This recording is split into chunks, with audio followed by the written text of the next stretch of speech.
बात ध्यान में रखिया।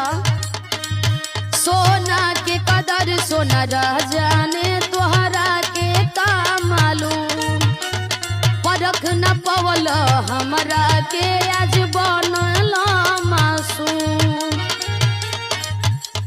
हमारे हडेन मार्केट में आज नाम करेला,